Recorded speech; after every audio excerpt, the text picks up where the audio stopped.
Did someone just say 3 wins in a week? 3 wins in a week? No, better than that. 3 wins in 6 days. 2 in the capital. We've got 40 and 1 at home. We've got Lee Lawler with us as well. This is Brentford 1, Newcastle United 2. This is the last word.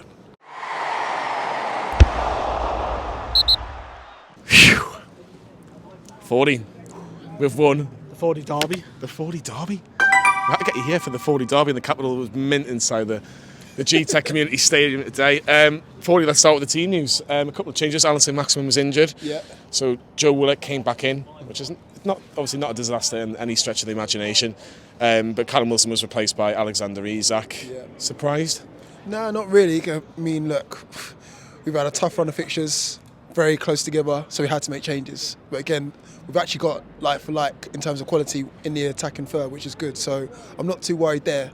But again, first half, which we're going to get into, shocking performance. Like that is not like us. We looked lethargic, we looked tired, we looked out of ideas, and again, we should have been 3-0 down by half time. Like all credit to Brentford. They came at us with our own game plan, all guns blazing.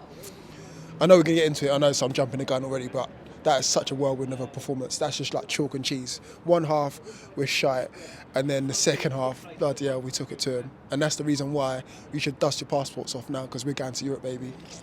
I think that's certainly going to be one of my questions after we hear from Eddie Howe a little bit later on. But Lee, what a start really for Brentford. They were absolutely magnificent, as 40 rightly says, and they did get a goal. VAR ruled it out for offside, and Ivan Toney, who we're going to mention about 6 or 7 times probably throughout this whole video, the former Newcastle man, got on the score sheet. Come along.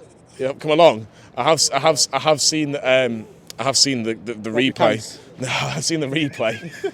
But honestly, can I just point out, because I will get stick. Yes, I've got these pants on. Yes, they're out there. Yes, USA. I've never seen a 35-year-old bloke dress up like a 17-year-old ever. And he's from Newcastle as well. Well, I've got to fit in down here, so there we go. But anyway, Ivan Toney just offside after Nick Pope makes a fantastic save. I think it was Pontus Janssen with the header before he came off with an injury. Toney, like all good strikers, taps in, but he's just offside, very, very close. But Newcastle got away with one there. Just offside. VAR's give it, so... But I'm sure we're going to talk about VAR again very shortly, because some of them didn't go in our favour. But marginally offside, he's leaning. That's why it's been given, because he's leaning forward, whereas I think it's Fabian Schär's coming that way. So it's just offside. The right decision, but Brentford battered with.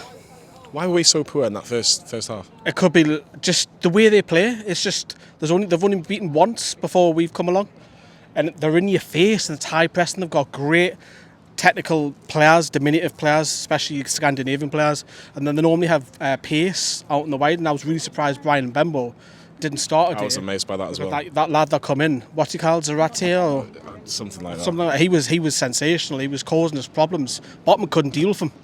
So I like the way they're playing. I've got big things to say about Thomas Frank. I think he'll go far in the management game. I think he'll get a big club soon. Yeah, look, Brentford were outstanding in the first half. Newcastle couldn't really do anything. Had a couple of crosses, but David Raya had nothing to do. But let's talk about the first talking point for you. Fabian Schär was almost in row A of Brentford's West Stand, let's be honest, as my dad decides to drop a bottle of beer. It's absolutely... He's on the bevy. Bob Green was getting on it. Anyway, like father, like son. There we go. Anyway, so Fabian Schär, as you can see, 40 just didn't really judge the bounce of the ball, and just the Brentford midfielder just ran past him like he wasn't even there. Yeah. Runs into the box, and Sven Botman decides, well, if I take you and take the ball, I might get away with it. But he just didn't get the ball, unfortunately. It was probably the easiest decision that David Coote had to make all day. Stonewall penalty. Yeah, you summed it up pretty much. Like, very clumsy from Botman. He's had a few mistakes in him in the recent couple of weeks, should I say. One against Nottingham Forest, I believe, and then a couple others as well. But yeah, it's calamity defending at the back, and an easy spot decision for me. But then Nick Pope in the middle of our goal. Nick Pope. I want you to be honest with me right now. When Ivan Toney standing up for the first time, when Ivan Toney steps up, do you think Nick Pope's saving it? Let's be honest. I will send you this video. Lee, remind me, and you can hear me shouting, "Nick Pope is saving this." You'll see it. You'll hear it. It's my voice. I had faith in him. Of course. All I will say is that if it goes in, it's a great penalty because of the way he decides to take a penalty. But if you miss it like that, it's a poor penalty, isn't it? Yeah, but this is Nick Pope. Look, you might even hear it. Hold on, let me get it up. Well, he's Go to him. Fabian Schär also needs point the finger. I love Fabian Schär, but he's way out of position. He gets done by that lad I was talking about, and that leaves Botman one-on-one with him, and then he clatters him. Part 2. He's got the wrong goal. There's been that many incidents. But Part 2. Part 2. Hello, me Cotty Sparrow. Part 2. Well, let's talk about Part 1 first. Poor penalty. It's a poor penalty. We'll put the noise of it. We can't obviously.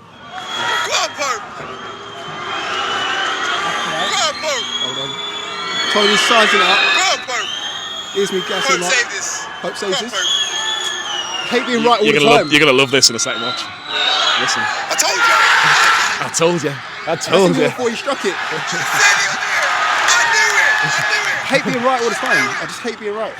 He knew it, but did you know that there was going to be a second penalty for Brentford? Because I didn't. It was a little bit of VAR calamity. Let's be honest, because corner comes in from the far side where all the Newcastle fans were, who were amazing, by the way. I must just mention them at the end.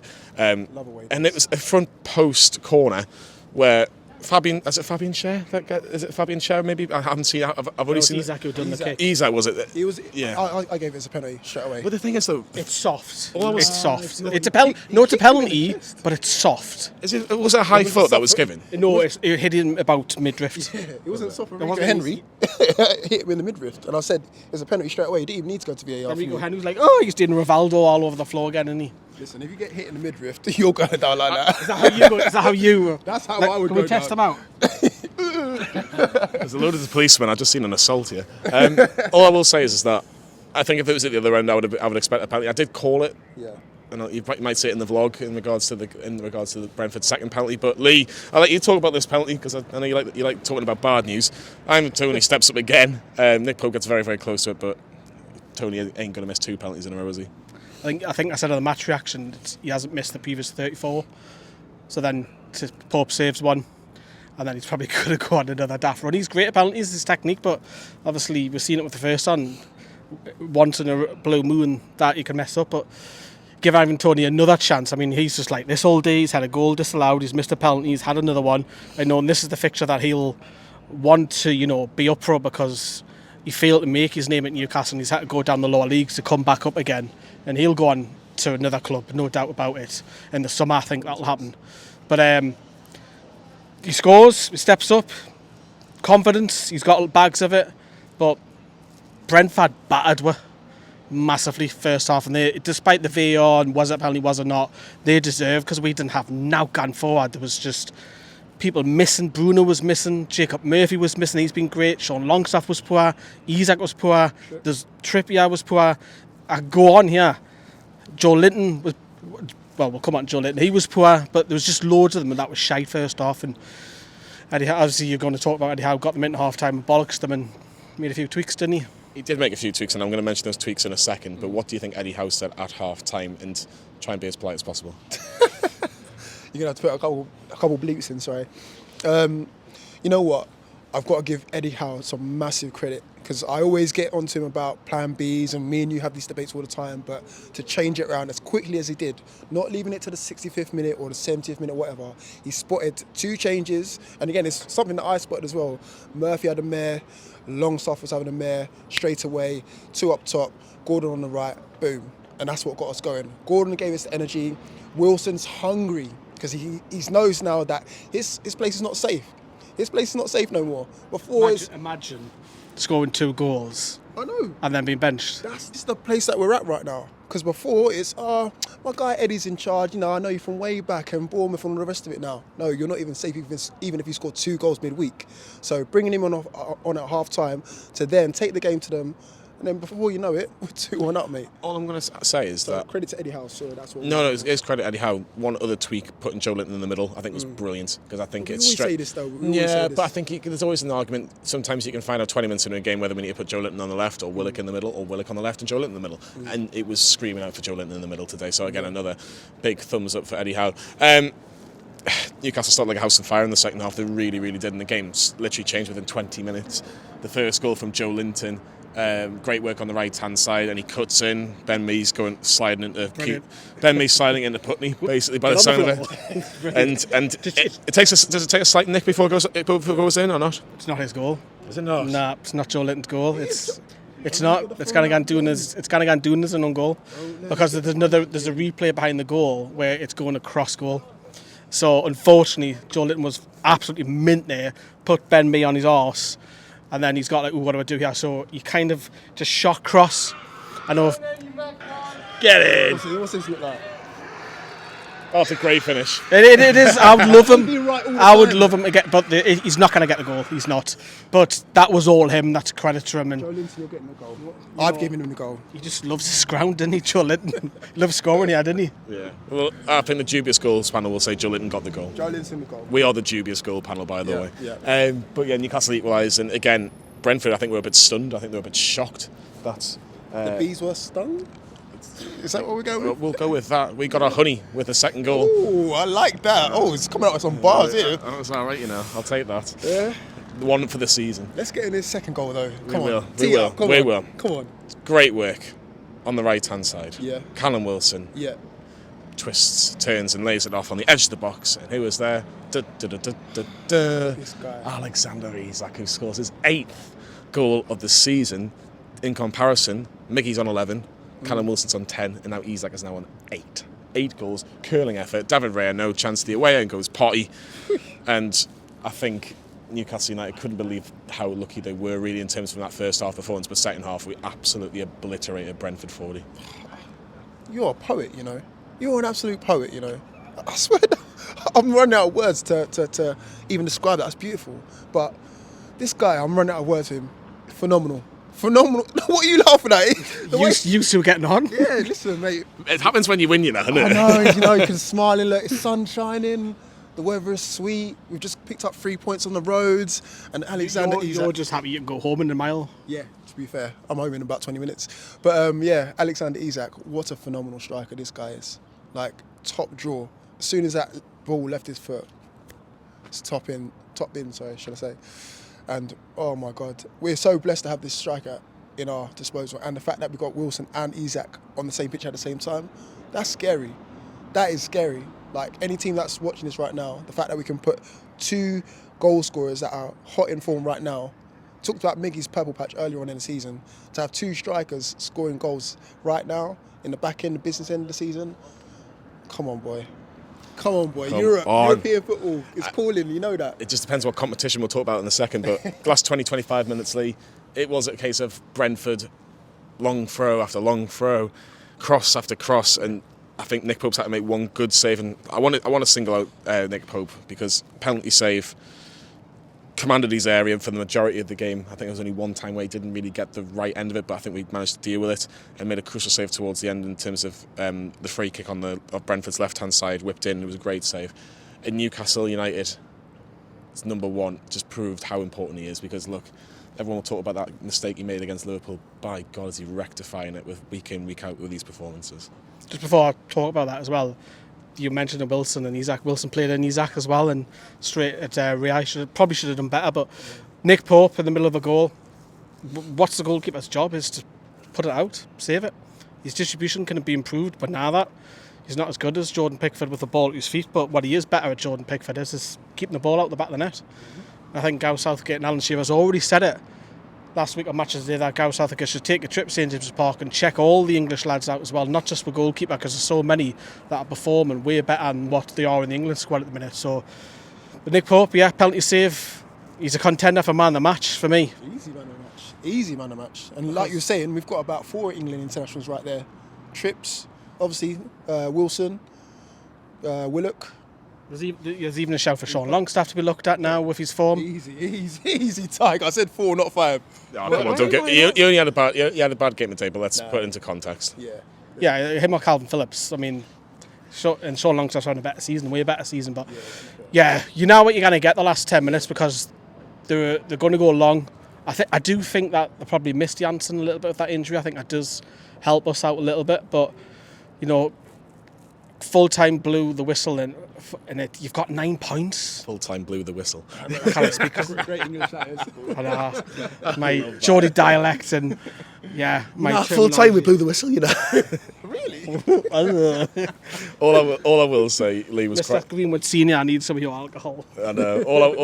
The Wilson goal disallowed. Yeah. Oh, that's a go. Do you know what it is? Yeah, that was his arm.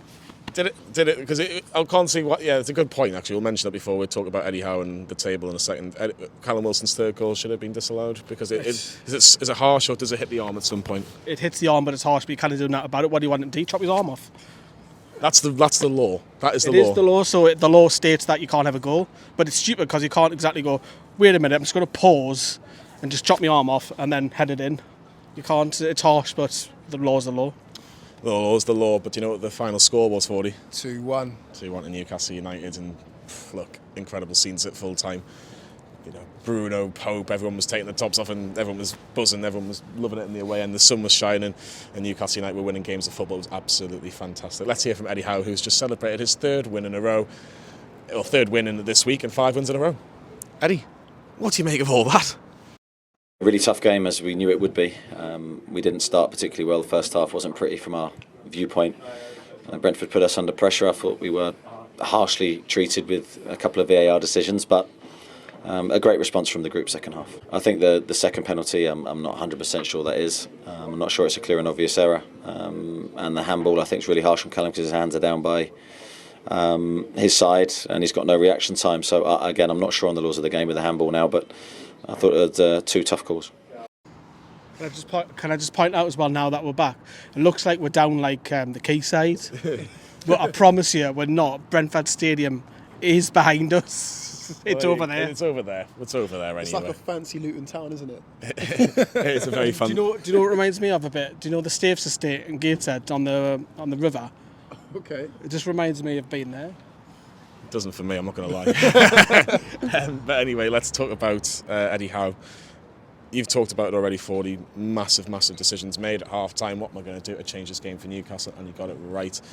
Eddie Howe, for me, should get manager of the season if Arsenal don't win the league. Do you agree? Yeah.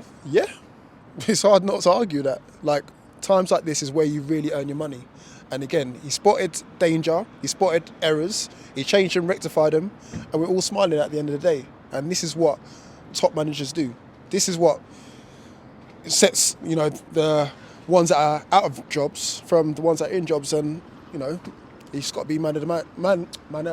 Can't get my words out. Manager of the year. I know, you're rubbing off me, but manager of the year, manager of the season. Yeah, it's going to be interesting to see what happens with Arsenal Man City, because if Man City do win it, I think Eddie Howe deserves it in my opinion, but we will see what happens in regards to that. Let's get the league table up because it will look very, very nice. Manchester United beat Everton by 2-0 at lunchtime. Spurs beat Brighton. They've got a Newcastle fan in charge. Spurs beat Brighton by 2. Shite. Spurs beat Brighton by 2 goals. So one looks, it was a bit of an interesting game there. It was just as much as it was interesting here at Brentford this afternoon. Lee, 56 points. Is it now 2 from 3? Is it now between Newcastle United, Manchester United and Tottenham Hotspur for that final place? And will it really depend on that game a week on Sunday against Tottenham? Because I think that's going to be such a crucial game now. That's not a must win. I think it's a must not lose because we've still got the extra game in hand. But yeah, it's 2 from 3. We've narrowed it down. There's 9 games left for it. And if Newcastle somehow don't qualify for the Champions League, I think they will be kicked themselves if 9 games left. You're in this position where it's 2 from 3, and Spurs are just. I'm not going to say Spursy because I know you like that. Spurs are shite. They are shite. We're a better team than Spurs. And Spurs are there because we've drew too many games. It was the draw specialists today between the two sides, but we managed to get the win. Spurs win and lose, win, lose. Naturally, if you're picking up more wins, you get 3 points for a win, 1 for a draw. So I didn't rate Spurs. I really didn't. I think it'll be us and Man U. 40, how confident are you? Because I know you say... Shout out to Aston Villa, by the way. I hate saying that. Because Villa are 7th, that's incredible. Yeah, that's the 7th. They're above Brighton now, but Brighton do have the game. 6 actually. Yeah, 6. Villa are 6. Really? Villa are 6. Brighton are 7th. Liverpool are 8th. Wow. Or 9th. I think Brentford. I think Credit when credit's due. Yeah. No, and it's going to be a massive game next week. I don't usually look down too much now. I just keep looking up. My neck's actually hurt from looking up so much. But like, regardless of who, You should try being 5'9". You're constantly looking up. in regards to the table 40, if we're going to mention Villa, we can mention Villa as well. But I think they're 9 points behind Newcastle. no, we can't enjoy it. We can't invite everyone to the party. Now, look, it's like Lee said, it's between three of us. And look, even if we drop down to fourth, still Champions League. Obviously, we're in pole position right now. It's ours for the taking. We cannot mess this up. You know, we got, as I said before, we've got 2 strikers in red hot form. Best defence in the league. Midfield's working their socks off. Eddie Howe making switched on substitutions like this. Like, it's ours for the taking. And again, the run is not that tough in comparison. Like, we could have tougher fixtures. I don't know about that, 40. We could have tougher fixtures. I know you don't, listen, you only take one step at a time. Villa, Spurs next. Cliches. Chelsea last game of the season, you don't want... Arsenal. Yeah, but look at, this is not the normal Chelsea that you usually play. This is Chelsea that are I think they got swapping beat in Kent managers. I think. They got to be off for 1-0 Wolves. 1-0 Wolves. There you go. So I'm saying it's not that hard as people may think. And again, look, stop being... I agree with him. I do agree with him. It's not. It's April, and if Newcastle go self just bomb like we're talking about midweek and blow themselves up and think, you know what, we've blew it. Yeah, it's our own fault. We can't do the whole Newcastle. Oh, we're humble. we've got it now, look at it. Please, sir. 40, when was the last time we were third when the Grand National was coming up? I know, but we are now. We need to check into reality now. We are where we are because we deserve it. We didn't get here by mistake. We're here because we earned it. We've been doing fantastic all season, so now we just need to be more positive. And the consolation prize, if we don't, is Europa League, which isn't too bad, but you've got to go for the Champions League. No, you've got to. Think positive now. That's it. And I know your dad's arm's hurting, so we've got We're to going to wrap this it up. We are going to wrap it up at Newcastle. Are still third in the Premier League table. Third. There was 3 goals here today. Newcastle United have come out victorious. They've beaten Brentford by 2-1. It's Aston Villa at Villa Park next Saturday, 12:30. Kick-off. Me and Lee will be there. I don't know if there's anybody else from our lot coming, is there? Carl there? I don't know. Chris will be there. Carl They're will- Brummies. They'll be there. No, Carl will go if he gets a permission slip. Sam will try and get there because it's not far from him. I think Mark wants to get there. We're definitely there. We're definitely there, so there'll be a few videos out from Villa Park after Aston Villa versus Newcastle, but there'll be so many videos throughout the week as well because we just love to talk about Newcastle United. And we've got the women's as well. I'm going to Hull, so keep an eye out for that too. Massive game. Best of luck to Becky Langley's side at Hull. 5 games to go, 5 wins, and they'll be top of the league. 9 games to go for Newcastle United men's team, and they could be in the top 4 in the Champions League. That would be absolutely phenomenal. Big thanks to 40. Big thanks to Lee. Hope you've enjoyed all the videos here today. And from Brentford, we'll see you all very soon.